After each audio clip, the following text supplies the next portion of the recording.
Malam, menene hukuncin wadda ya kayyade iyali family planning sai ya ce ba dan yana tsoron talauci yasa ya yi hakan ba, sai dan yana so ya ba wa yaransa kyakkyawan ilimi ko tarbiyya?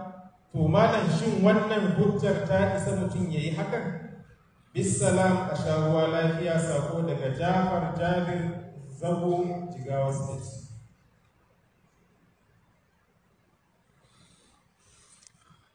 Amin ya hayyu ya qayyum.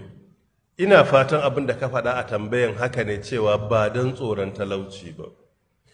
In don tsoron talauci ne ake ƙayyade 'ya'ya, a wannan baya halatta. Wannan ƙarar idan muka duba Imam Abu Abdullah Muhammad bin Ahmad al-Ansari al-Qurtubi rahmatullahi alaihi a tafsirin suratul Isra yayi magana mai tsawo a kai. Allah ya ce wala taqtulu auladakum khashyata imlakin nahnu narzuquhum wa iyyakum inna qatlahum kana khit'an kabira. A cikin suratul Isra aya ta nawa? Na 30 da na da uku 31. Allah ya maka albarka, haka ne 31 ne. Allah ya ce kada ku kashe 'ya'yanku don tsoron talauci. In dan talauci ne baya halatta, amma sai mu kiyaye. Ba kuma fa daidai ba ne mutum yadda muke a yanzu a ce an hana kashe don talauci, mutum bai shirya bai je aure, kuma ya ƙara aure, kuma ya ƙara aure, kuma ya ƙara aure.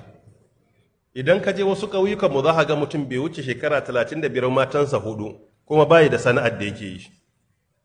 Sai dai a roƙi wannan, a tambayi wannan, wani ma'amar barazana, ko kuma ka ba mu kuɗi ko mu zage ka.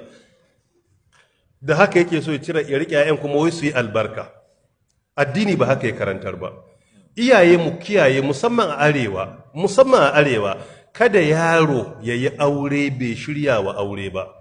Ai Qur'ani ya gaya mana wasu jama'a kar su yi gaggawan aure, su bari sai Allah ya azarta su. Wal yasta'fifil ladina la yajiduna nikahan hatta yughniyahumullahu min fadlihi. Waɗanda ba su samu daman aure ba su kame daga sabon Allah, su yi haƙuri har Allah ya azarta su. Wannan cikin suratul Nur aya ta nawa?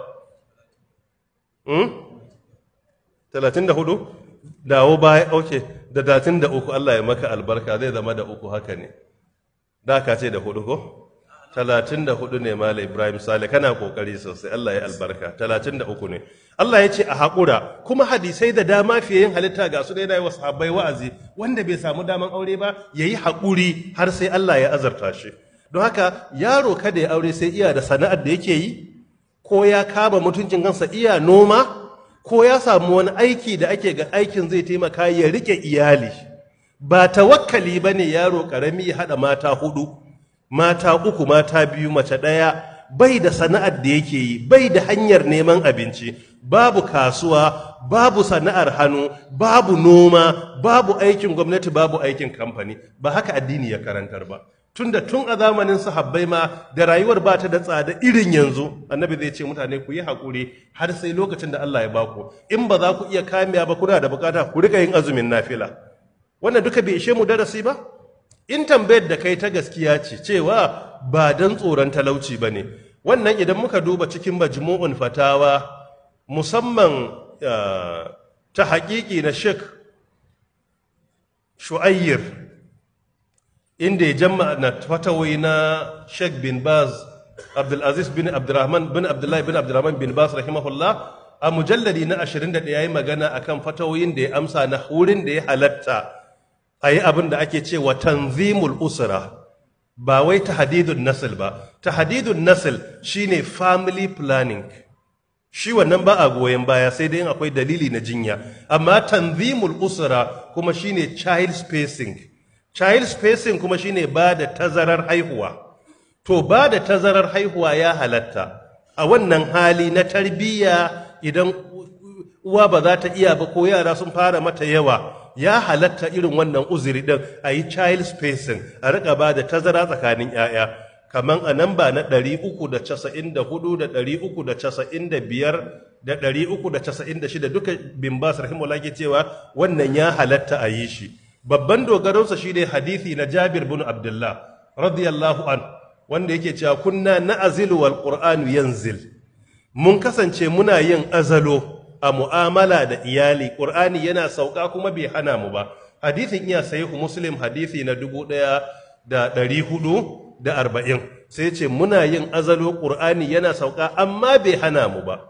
Azalo din shine wani abu da suke yi kamar na child spacing, ta inda ruwan haihuwa yake fita a waje ba a ciki ba.